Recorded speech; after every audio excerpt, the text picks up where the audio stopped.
नमस्कार, मैं हूं तानिया खन्ना। जी हां, बिहार में चुनाव का बिगुल बज चुका है। सबसे बड़ी खबर आपको बता दें कि बिहार की चुनाव की तारीखों का ऐलान कर दिया गया है। चुनाव आयोग की ओर से बता दिया गया है कि बिहार में 5 चरणों में इस बार वोट डाले जाएंगे। मोदी, नीतीश, लालू की साख दांव पर लगी है, लेकिन कैसे 5 चरणों में चुनाव होंगे, किन किन तारीखों को ये चरण होंगे चुनाव के, और कहां कहां किस चरण में वोट डाले जाएंगे, सबसे पहले आपको वो बता देते हैं। चुनाव आयोग ने ऐलान कर दिया है कि 5 चरणों में जो चुनाव होंगे उनका पहला चरण 22 अक्टूबर को वोट डाले जाएंगे। इस पहले चरण के 12 अक्टूबर को वोट डाले जाएंगे। पहले चरण के चुनाव के 12 अक्टूबर को 49 विधानसभा सीटों पर वोटिंग होगी और 49 सीटों में कौन कौन से अहम जिले हैं जहां पर लोग वोट डालने के लिए बाहर निकलेंगे, वो भी इस वक्त आपके सामने है। समस्तीपुर, बेगूसराय, खगड़िया, इसके अलावा भागलपुर, बांका, मुंगेर, इन तमाम जिलों के लोग वोट डालेंगे पहले चरण में। लखीसराय, शेखपुरा और नवादा के लोग भी पहले ही चरण में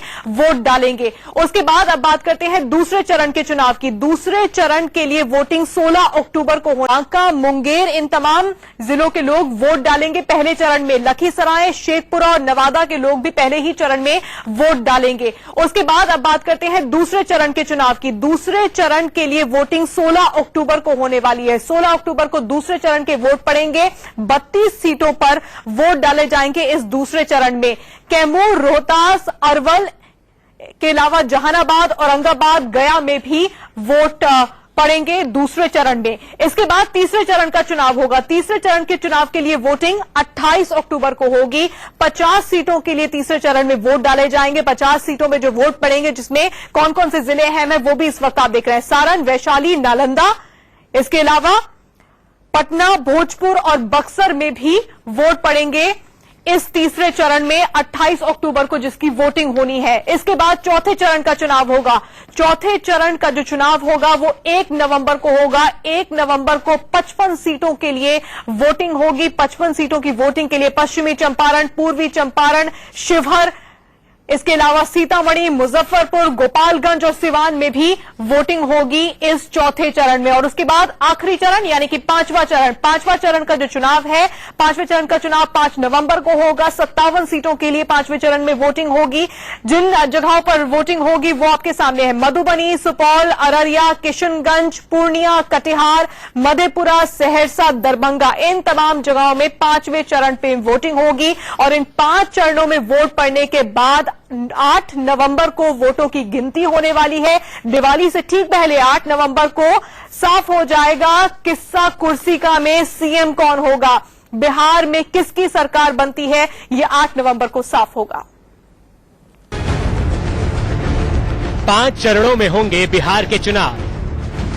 पहले चरण की वोटिंग 12 अक्टूबर को होगी, जिसमें 49 सीटों पर वोट डाले जाएंगे। दूसरे चरण की वोटिंग 16 अक्टूबर को होगी, जिसमें 32 सीटों पर मतदान होगा। तीसरे चरण का चुनाव 28 अक्टूबर को होगा। 50 सीटों पर वोट डाले जाएंगे।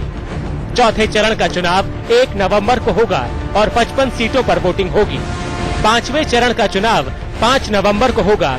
57 सीटों पर वोट डाले जाएंगे। वोटों की गिनती और नतीजे 8 नवंबर को आएंगे। दीपावली से 3 दिन पहले बिहार चुनाव के नतीजे आ जाएंगे। And date of poll would be 12 October 2015, that is Monday.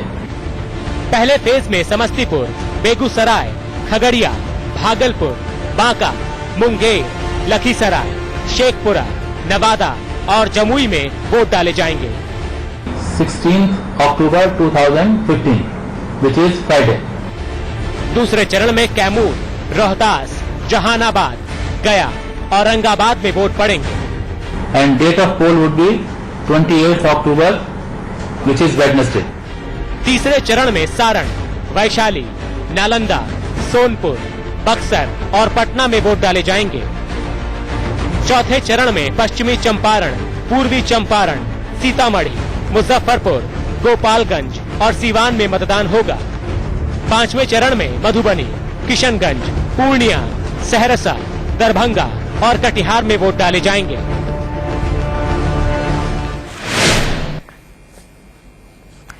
तो चुनाव का बिगुल बज चुका है बिहार में और हर कोई अपनी जीत के दावे कर रहा है। मौजूदा मुख्यमंत्री नीतीश कुमार ने कहा कि वो अपने काम के दम पर चुनावी मैदान में उतर रहे हैं। हम अपना काम कर रहे हैं और आगे भी जो हमारी काम करने की योजना है उसके बारे में भी हमने बता दिया है कि जो हमारा 7 निश्चय है, बाकी जितना काम कर रहे हैं उसके अलावा वह भी काम करेंगे। इन्हीं मुद्दों पर हम लोगों के बीच में जाएंगे और सभी तबके के लोग वोट देंगे, इसका मुझे पक्का विश्वास है। और एक बात कह दीजिए, अब इसके बाद लगातार यही सब बातचीत होगी। आज इतना ही कि चुनाव की तारीखों का ऐलान हो गया, खुशी की बात है। मॉडल कोड लागू हो गया, कोड ऑफ कंडक्ट लागू हो गया। बिल्कुल हम लोग अब निश्चिंत होकर के सिर्फ और सिर्फ चुनाव में अपना पूरा समय दे पाएंगे। ऑफ कोर्स जो इसेंशियल विषय होते हैं गवर्नेंस के, उसके लिए जो दायित्व है उसको निभाते हुए अपना सारा करें। तो नीतीश कुमार बना मोदी की ये लड़ाई है बिहार में। हालांकि नीतीश कुमार का जो गठबंधन अब महागठबंधन बन गया है, दूसरी तरफ एनडीए है, लेकिन सीधी सीधी टक्कर नीतीश कुमार और मोदी की कही जा रही है इस बिहार चुनाव में। क्या कह रहे हैं सुशील मोदी बीजेपी की ओर से चुनाव के तारीखों के ऐलान के बाद, वो सुन लेते हैं। चुनाव आयोग ने जो आज ऐलान किया हम इसका स्वागत करते हैं और बीजेपी पूरी तरह से तैयार है। वो चाहे एक चरण में चुनाव कराते या 6 चरण में, हम हर तरह की तैयारी के लिए हम तैयार थे। पिछले 1-1.25 साल से हम लोग चुनाव की तैयारी में लगे थे। हमारी सारी चुनाव की तैयारियां पूरी है और हम किसी से भी मुकाबला करने के लिए तैयार हैं। कोई कह रहा है कि हम किसी से भी मुकाबला करने को तैयार हैं, जीत के दावे हर कोई कर रहा है। रामविलास पासवान क्या कह रहे हैं, वो भी सुनते हैं। चुनाव आयोग ने बिहार में तारीखों का ऐलान कर दिया है। हमारे साथ बातचीत करने के लिए लोजपा प्रमुख और केंद्रीय मंत्री रामविलास पासवान साहब हैं। पासवान साहब, बिगुल बज चुका है। बिल्कुल, ये तो इसकी संभावना थी पहले से ही कि बिगुल बजने वाला है और बज गया। बस हम लोग भी तैयार हैं, मैदान में तैयार हैं जाने के लिए।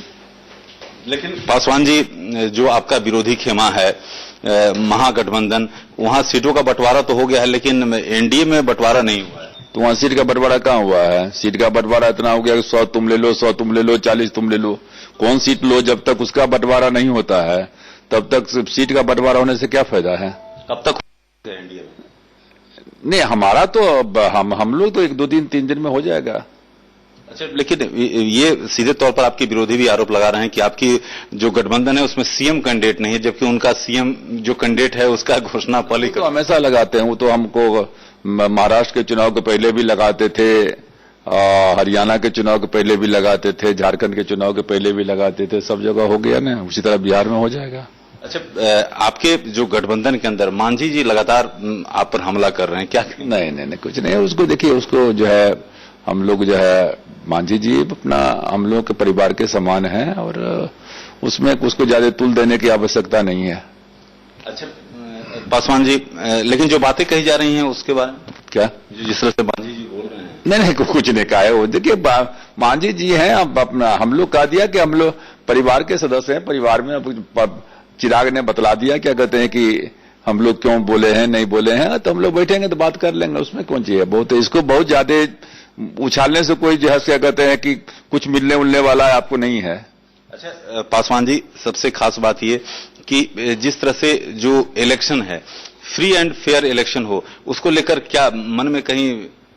हाँ, उसको हम लोग ने इलेक्शन कमीशन से 2 बार हम लोग कल भी जो कहते हैं कि भारतीय जनता पार्टी के लीडर्स क्या कहते हैं कि मिले हैं कल या परसों। लोजपा का बहुत पहले से हम लोग। आपको डर है क्या कुछ?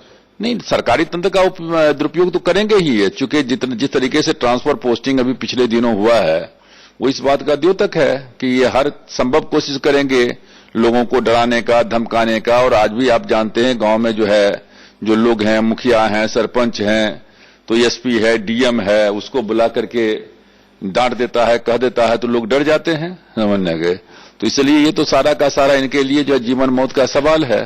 तो ये हर चीज क्या कहते हैं कि प्रयास करेंगे, लेकिन कितना भी कुछ कर लें कुछ होने वाला नहीं। पार्टी का जो गठबंधन है, आपके गठबंधन का क्या परफॉर्मेंस रहने वाला है, क्या उम्मीद? नहीं, हम लोग तो 2/3 बहुमत से तो अभी के आज के डेट में जीते हुए हैं। चुनाव का रिजल्ट आते आते 3/4 तक पहुंच जाएंगे।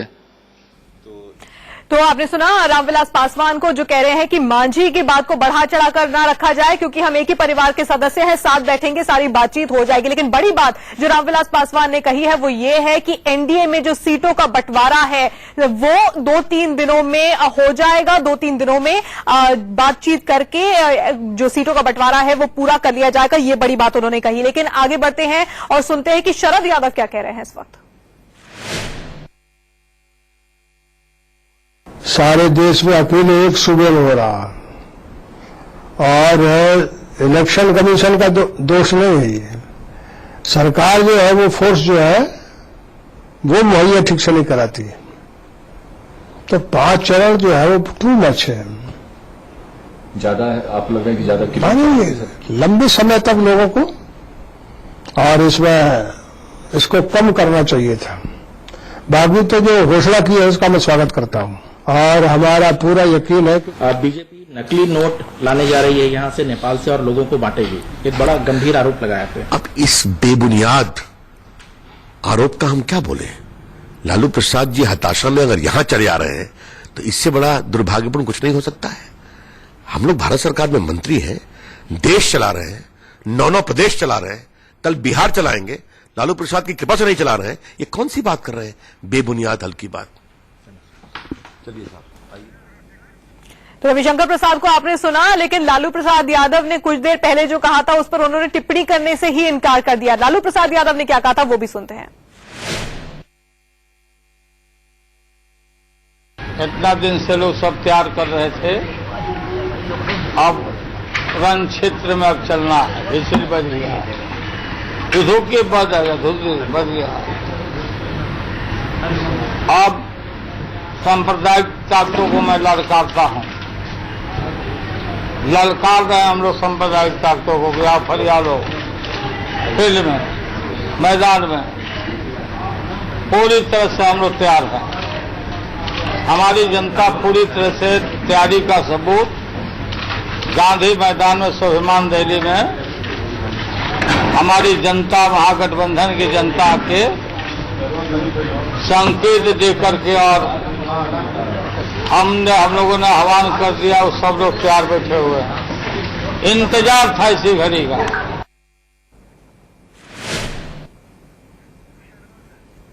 तो लालू प्रसाद यादव को आपने सुना और कुछ और रिएक्शंस भी अब सामने आ रहे हैं। शाहनवाज हुसैन क्या कह रहे हैं वो भी सुन लेते हैं। इलेक्शन कमीशन ने जो चुनाव का ऐलान किया है, भारतीय जनता पार्टी इसका स्वागत करती है। हम ये मानते हैं कि ये नीतीश कुमार जी की सरकार के जाने का दिन का ऐलान हुआ है और भारतीय जनता पार्टी के गठबंधन में सरकार बनने आने का ऐलान हुआ है। भारतीय जनता पार्टी और उसका गठबंधन पूरी तरह चुनाव के लिए तैयार है। पिछले 10 साल से नीतीश कुमार जी और 15 साल से लालू जी, बिहार के लोगों को कुछ नहीं मिला। बिहार के लोगों को अब उम्मीद सिर्फ नरेंद्र मोदी जी से है। तो 8 नवंबर को ये साफ हो जाएगा कि सीएम कौन बनेगा, बिहार का मुख्यमंत्री किसकी बनेगी वहां पर सरकार। 8 नवंबर को ये साफ हो जाएगा। हमारी बड़ी कवरेज पर लगातार जारी रहेगी।